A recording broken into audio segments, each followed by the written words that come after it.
Bismillahirrahmanirrahim.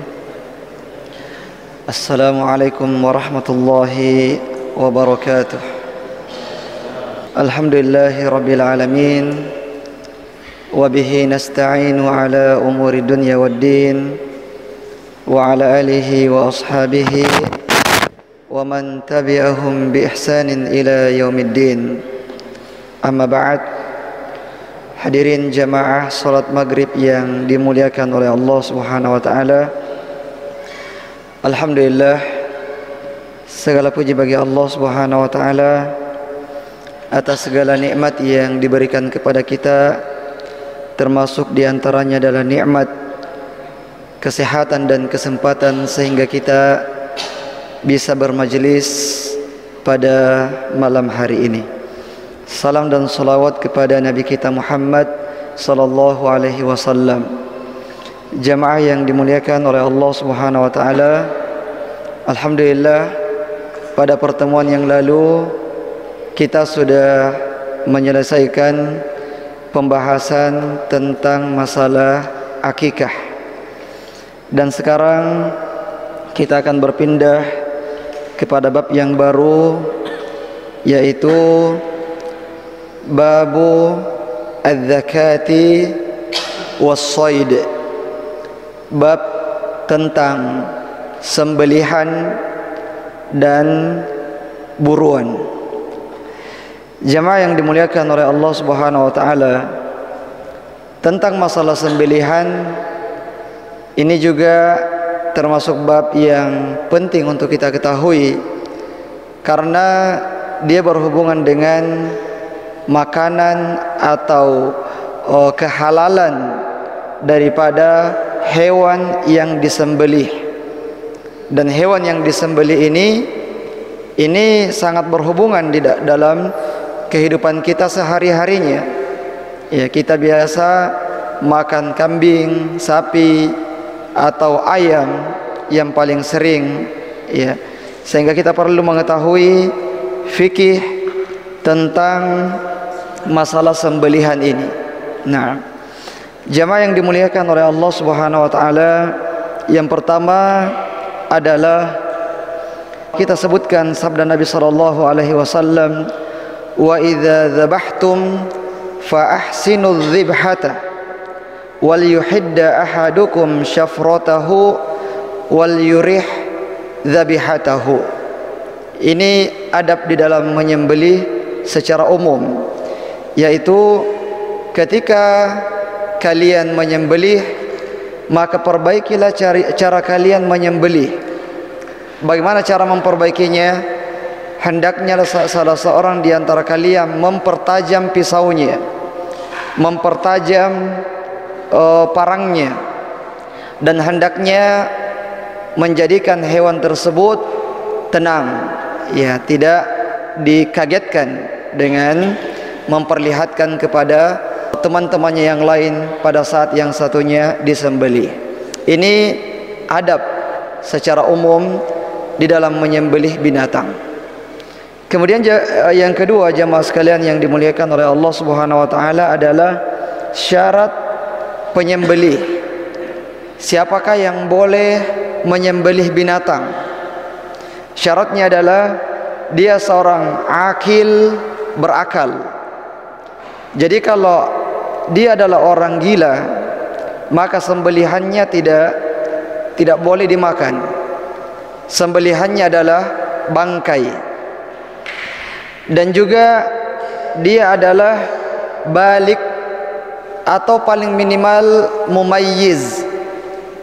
Jadi anak kecil yang belum sampai pada tingkat mumayyiz itu sebelum usia balik, dia sudah membedakan beberapa hal di dalam masalah syariat kita. Dia sudah mengetahui bahwasanya ada yang namanya halal, ada yang namanya haram. Dia mengetahui kalau menyembelih itu harus membaca basmalah. Ini adalah mumayyiz sebelum usia balik. maka ini adalah sembelihan yang halal.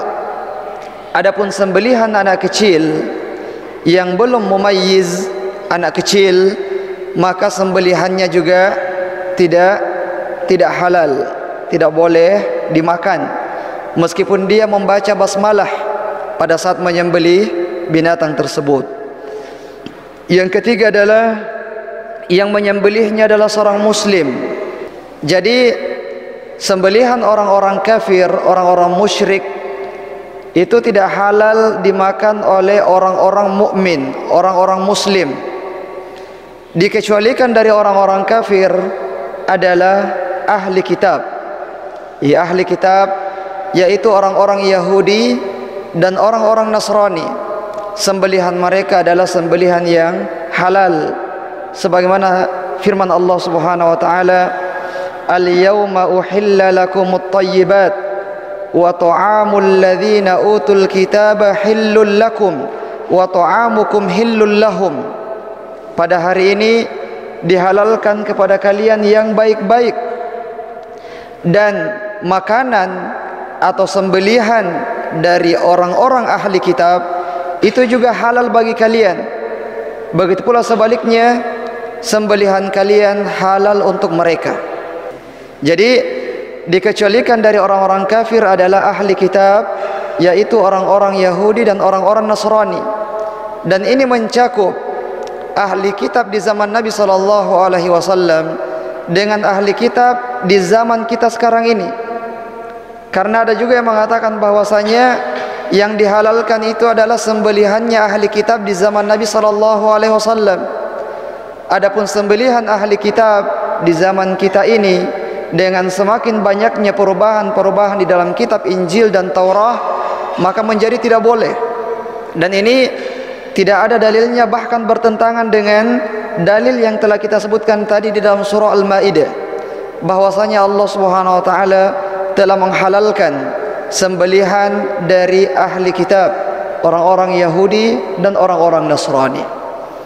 Akan tetapi jemaah sekalian yang dimuliakan oleh Allah Subhanahu wa taala, kebolehan ini dipersyaratkan selama dia tidak menyembelih sembelihannya untuk selain Allah Subhanahu wa taala. Adapun kalau sembelihannya adalah sembelihan yang diperuntukkan untuk selain Allah Subhanahu wa taala, maka tidak boleh dimakan. Misalnya sembelihan yang mereka sembelih untuk hari rayanya, kemudian menghadiahkan kepada kita sebagian dari sembelihannya, ayam misalnya, maka sembelihan tersebut tidak boleh dimakan karena dia disembelih untuk selain Allah Subhanahu wa taala. Adapun sembelihan yang lain, misalnya acara pernikahan mereka dan seterusnya yang semisalnya, maka ini kembali kepada hukum asalnya, yaitu diperbolehkan.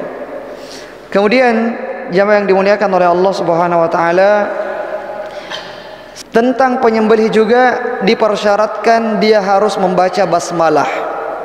Ini adalah kewajiban. Meskipun yang menyembelih adalah orang yang berakal, orang balik, orang muslim, tapi dia tidak membaca basmalah, apakah sengaja ataupun karena lupa.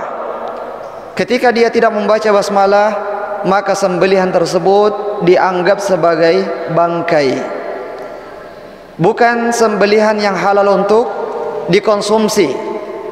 Adapun bacaan yang lain seperti takbir Allahu Akbar, atau pada doa yang lain pada saat menyembelih hewan akikah ataupun hewan kurban yang ada tambahan bacaannya, ini semuanya hukumnya adalah sunnah. Dalam artian, ketika seseorang sudah membaca basmalah dan dia lupa membaca takbir Allahu Akbar atau doa yang menyertai, ya, doa pada saat menyembelih hewan kurban ataupun hewan akikah, maka hewan ini sudah sah untuk dimakan atau sudah halal untuk dimakan, karena dia sudah membaca basmalah yang merupakan syarat kehalalan hewan yang disembelih.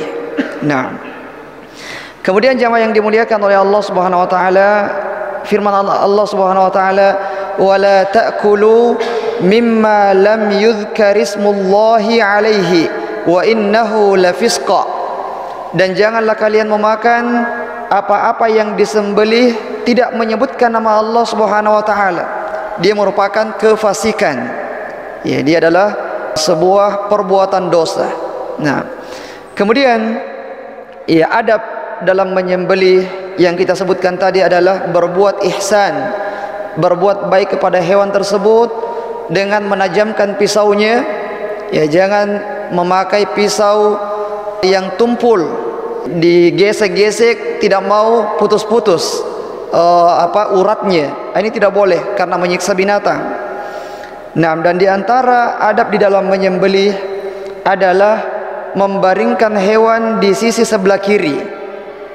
Jadi membaringkan hewan tersebut di atas sisinya sebelah kiri, memegang pisau dengan tangan kanan dan menahan kepala hewan ketika menyembelih. Jadi dibaringkan di atas sisinya yang sebelah kiri, dihadapkan ke kiblat. Ya, sunnahnya hewan yang disembelih itu dihadapkan ke kiblat. Nah, dan sunnahnya menyembelih dengan menggunakan tangan kanan bagi yang mampu. Adapun bagi yang kidal dan tidak mampu dengan tangan kanannya, ya maka apa boleh buat? Dia melakukan yang dia bisa. Nah, bahkan ada seorang sahabat, kalau tidak salah Abdullah bin Umar radhiyallahu taala bahkan membenci dan tidak mau memakan hewan yang disembelih yang tidak menghadap kiblat. Ya, menunjukkan tentang ihtimam, perhatian dia dalam masalah sembelihan tersebut. Ya, menunjukkan betapa pentingnya, ya, sunnahnya menghadapkan hewan ke arah kiblat pada saat disembelih. Kemudian jamaah yang dimuliakan oleh Allah Subhanahu wa taala, hal yang lain yang terkait dengan sembelihan adalah tentang menyembelih hewan yang sedang sekarat. Misalnya ada hewan yang ditabrak kendaraan di pinggir jalan, misalnya masuk ke jalan kemudian ditabrak, ya, mobil ataupun motor ataupun sepeda. Kemudian hewan tersebut sekarat. Ini ada dua kondisi. Jadi ketika kondisinya adalah hewan ini indahu hayatun mustaqirrah, dan maksud hayatun mustaqirrah masih ada kehidupan yang berarti padanya, dan kehidupan yang berarti padanya itu ditandai dengan beberapa hal, seperti bi an yuharrikal hayawanu yadahu aw rijlahu aw yamsa'u bidhanabihi aw yatrafu bi'ainihi aw yasilu minhu dam. Ini tanda-tanda adanya kehidupan yang berarti pada hewan yang sekarat tersebut. Misalnya dia masih bisa menggerakkan kakinya, kaki-kakinya, apakah keempat-empatnya atau salah satunya. Kalau masih bisa bergerak kakinya, berarti masih ada kehidupan yang berarti padanya, sehingga boleh untuk disembelih. Atau tanda yang lain, dia masih bisa menggerakkan ekornya. Ya, mungkin tidak bisa lagi dia gerakkan kakinya, tapi masih bisa menggerakkan ekornya, maka boleh disembelih. Atau masih bisa menggerakkan matanya, masih bisa terbuka matanya. Hewan berkedip atau tidak? Berkedip, ya. Kalau misalnya masih bisa berkedip, maka masih ada kehidupan yang berarti padanya, boleh disembelih. Atau yasilu min huddam, pada saat disembelih itu masih ada darah yang mengalir. Ya, masih ada darah yang mengalir. Nah, kalau misalnya ada salah satu tanda dari tanda-tanda yang kita sebutkan ini, maka hewan yang sekarat tersebut boleh untuk disembelih dan halal dagingnya.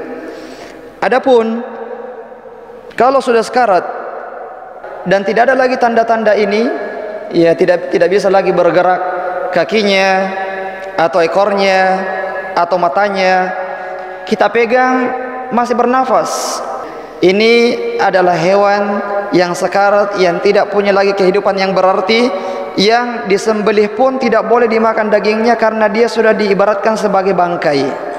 Ini terkait dengan hewan yang sekarat. Kemudian jamaah yang dimuliakan oleh Allah Subhanahu wa taala, dalilnya adalah An-Nafi' an rajulin minal ansar an Mu'adz bin Jabal radhiyallahu an aw Sa'd bin Mu'adz akhbarahu anna jariyatan li Ka'b bin Malik kanat tar'a ghanaman bi Sala' fa usibat syatun minha fa adrakatha fa dhabahatha bi hajarin fasu'ila an-nabiy sallallahu alaihi wasallam faqala kuluha. Dalilnya adalah ya, ada budak perempuan milik seorang sahabat yang bernama Ka'ab bin Malik. Budak ini pernah mengembalakan kambingnya di Gunung Sala'. Ya, di Madinah ada gunung namanya Gunung Sala'. Ya, kalau di Bogor atau di mana? Gunung apa? Gunung Salak. Ya, kalau di Madinah ada Gunung Sala' bil ain, pakai ain terakhirnya, Gunung Sala'. Kemudian ada satu kambing yang sekarat. Ya, yang sekarat, apakah diterkam serigala ataukah sebab yang lain. Yang jelas hewan ini sedang sekarat. Kemudian budak wanita ini menemukan kambing yang sekarat tersebut dan akhirnya dia pun menyembelihnya dengan batu. Ya, dengan batu yang tajam, Kemudian ditanyakan kepada Nabi SAW tentang hal tersebut, dan Rasulullah mengatakan silahkan dimakan. Ya, silahkan memakan kambing tersebut. Dari hadis ini ada beberapa faedah. Yang pertama tadi adalah bolehnya memakan hewan yang sekarat yang kita sempat menyembelihnya. Kemudian yang kedua adalah bolehnya wanita menyembelih. Jadi menyembelih itu tidak harus laki-laki, boleh perempuan. Iya, kadang-kadang di masyarakat kita menganggap perempuan itu tidak boleh menyembelih. Iya, hadis ini sudah cukup menunjukkan bahwasanya sembelihan wanita itu diperbolehkan. Kemudian faedah yang ketiga dari hadis ini adalah tentang bolehnya menyembelih dengan batu selama batu tersebut tajam. Ya, selama batu tersebut tajam.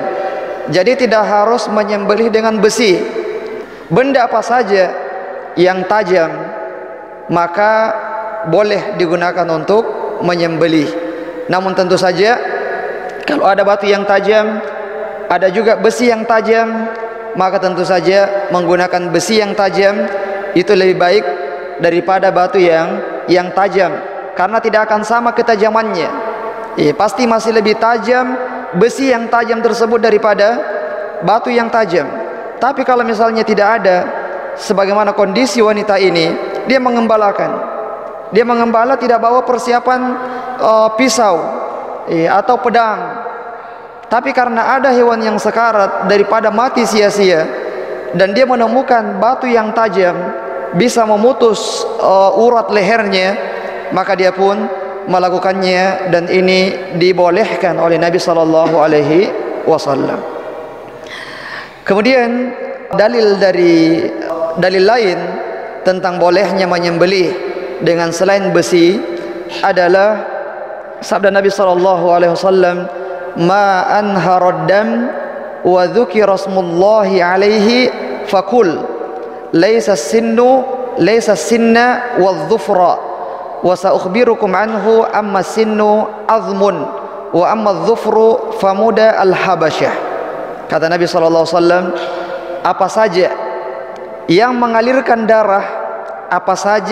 mengalirkan darah dan disebutkan nama Allah Subhanahu wa taala, maka makanlah. Sembelihan tersebut sembelihan yang halal. Tapi tidak boleh menggunakan dua benda. Yang pertama adalah tidak boleh menggunakan gigi. Nah, misalnya kalau ada orang menemukan tengkorak hewan, misalnya kepalanya, apalagi kalau hewannya adalah hewan yang buas, biasanya giginya itu tajam.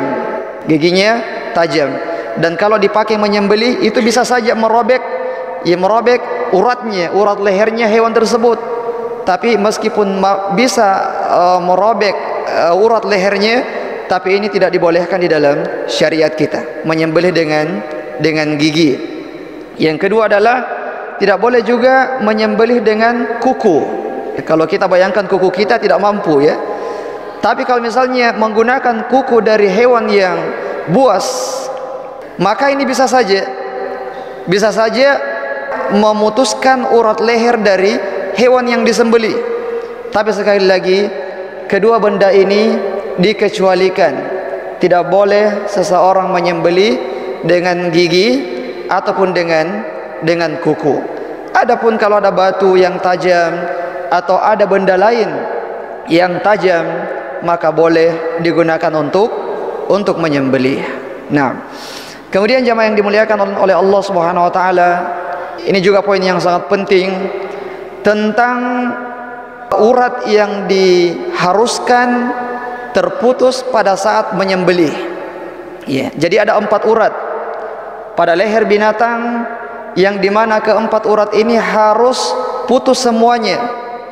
Barulah dikatakan bahwasanya hewan tersebut adalah hewan yang halal. Kalau ada urat yang tidak terputus, maka dia dikategorikan sebagai bangkai, ya, sebagai bangkai. Syekh Muhammad bin Shalih Al-Utsaimin rahimahullah taala mengatakan, fa illam yaqta al-wadajaini walal mari' walal hulkum takunu dzabihatu haraman bi ijma'il ulama li'annahu ma hasala al-maqsudu min inharid dam. Kata Syekh Muhammad bin Shalih Al-Utsaimin, kalau misalnya ada hewan yang tidak terputus 2 urat leher yang berada di samping kiri dan kanan, urat leher yang besar samping kiri dan kanan, al-wajadain, kemudian tidak memutuskan al-mari', kerongkongan, saluran makanannya, walal hulkum, tenggorokan, saluran pernapasan, maka hewan ini adalah hewan yang haram, tidak boleh dimakan berdasarkan kesepakatan para ulama, karena tidak tercapai maksud yang diinginkan, yaitu mengalirnya darah. Jadi apalagi ayam potong, ya, ayam potong yang biasanya penjagalnya, ya, karena banyak ayam yang mau dipotong, maka biasa asal-asalan, ya, pokoknya satu kali gesek, ya sudah. Nanti setelah dicuci, ya ada yang terputus semuanya, ada juga yang hanya sebagian terputus, sebagiannya tidak. Maka yang tidak terputus semua urat yang 4 tersebut, maka ini dikategorikan sebagai bangkai, tidak boleh dimakan. Meskipun yang menyembelih membaca basmalah, yang menyembelih orang dewasa, yang menyembelih orang muslim, orang akil, berakal. Tapi kalau misalnya asal-asalan di dalam memotong lehernya sehingga hanya 1 urat yang terputus atau 2 urat yang terputus atau ada urat yang tidak terputus, maka ini tidak boleh dimakan. Kemudian jamaah yang dimuliakan oleh Allah Subhanahu wa taala, saya kira ini beberapa poin penting di dalam masalah sembelihan. Sekarang kita pindah kepada masalah buruan. Hadis yang pertama adalah an Adi bin Hatim radhiyallahu an qala sa'altu an-nabiy sallallahu alaihi wasallam an saydil mi'rad qala ma asaba bi haddihi faqulhu wa ma asada bi ardihi fa huwa waqidhun wa sa'altuhu an saydil kalbi faqala ma amsaka alayka faqul fa inna akhdhal kalbi zakatun wa in wajadta ma'a kalbika aw kilabika kalban ghayrahu fa khashita an yakuna akhadhahu ma'ahu wa qad qatalahu fala ta'kul fa inna ma dzakarta ismallahi ala kalbika wa lam tadhkurhu ala ghairihi. Dari Adi bin Abi Hatim, ya, dia bertanya kepada Nabi SAW tentang buruan yang dipanah, hewan buruan yang dipanah. Kata Nabi SAW, jika hewan buruan tersebut yang dipanah, yang mengenainya adalah besinya atau yang tajamnya, maka silahkan dimakan. Tapi kalau yang mengenainya adalah bagian yang tumpulnya, ya batang daripada anak panah tersebut misalnya, yang mengenai kepalanya sehingga dia pingsan kemudian mati, maka jangan dimakan, karena dia adalah bangkai. Beda halnya kalau yang mengenainya itu adalah bagian tajamnya. Nah, kemudian dia bertanya lagi kepada Nabi SAW, wahai Rasulullah, bagaimana pendapatmu dengan buruan yang ditangkap oleh anjing yang sudah diajar? Jadi ada anjing di zaman dahulu yang memang dilatih untuk berburu. Ada anjing yang memang dilatih untuk berburu. Kalau misalnya hewan tersebut adalah hewan yang mu'allam, kalbun mu'allam, anjing yang dilatih untuk berburu, dan dia melepaskannya untuk berburu dan mengucapkan basmalah pada saat melepaskannya, pada saat anjing ini mendapatkan buruan, kemudian kita mendapatinya dan sudah mati, maka hewan tersebut boleh dimakan. Ya, hewan tersebut boleh dimakan. Kalau misalnya belum mati, maka disembelih. Ya, disembelih buruan yang sedang sekarat tersebut, hasil buruan dari anjing yang sudah diajari. Ini juga menunjukkan ya keutamaan ilmu. Anjing saja kalau dia berilmu, dia sudah diajar, maka buruannya itu menjadi sesuatu yang halal. Beda halnya dengan anjing yang tidak dilatih.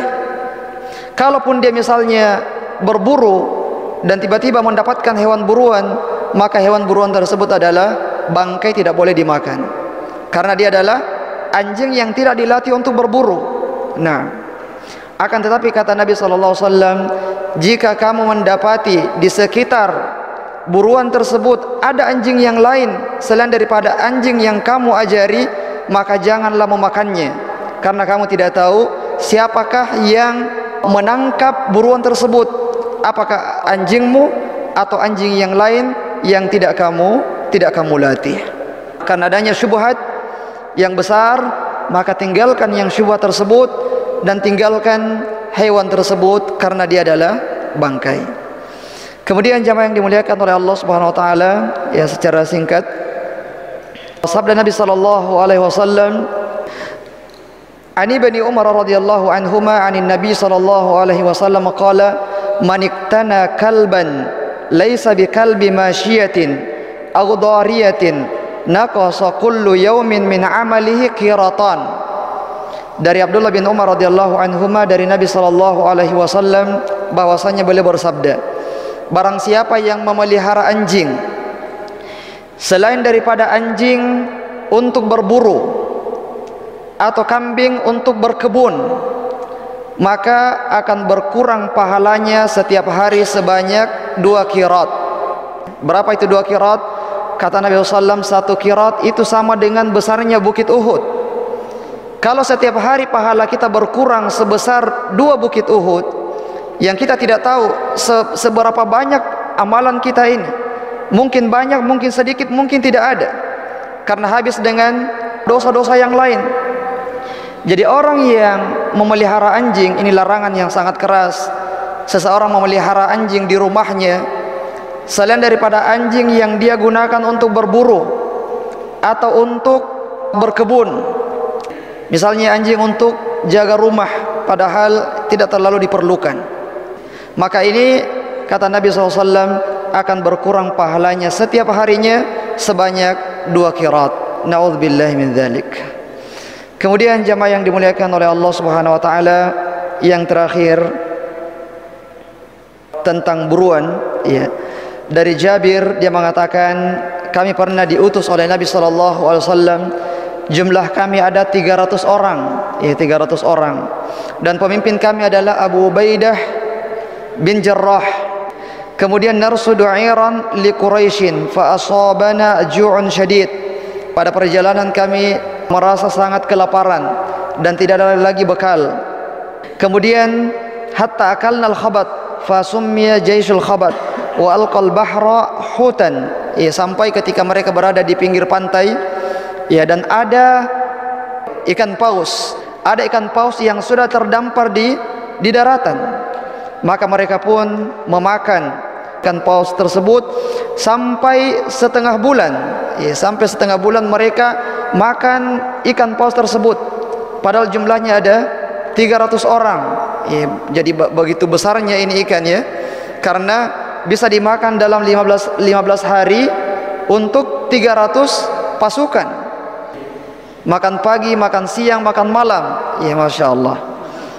Kemudian kata sahabat ini, waddahanna biwadakihi hatta salahat ajsamuna, qala fa akhadha Abu Ubaidah dila'an min adla'ihi fanasabahu famarra ar-rakibu tahtahu.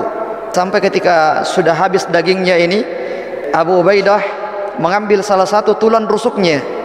Tulang rusuknya disimpan di atas tanah, di atas pasir. Pengendara bisa lewat di bawahnya. Saking besarnya ikan tersebut, pengendara bisa lewat di bawah tulang rusuknya yang bengkok tersebut. Nah, kemudian jamaah yang dimuliakan oleh Allah Subhanahu wa taala, ketika berita ini sampai kepada Nabi sallallahu alaihi wasallam, Rasulullah ia membenarkan apa yang mereka lakukan, dalam artian bahwasanya bangkai daripada laut itu adalah hewan yang halal, sebagaimana yang kita jelaskan pada pertemuan yang lalu. Saya kira ini saja jamaah yang dimuliakan oleh Allah Subhanahu wa taala, pembahasan kita tentang sembelihan dan tentang buruan. Saya kira demikian, semoga bermanfaat. Subhanakallahumma bihamdik, asyhadu an la ilaha illa anta, astaghfiruka wa atubu ilaik. Wa akhiru da'wana alhamdulillahi rabbil alamin. Wassalamu alaikum warahmatullahi wabarakatuh.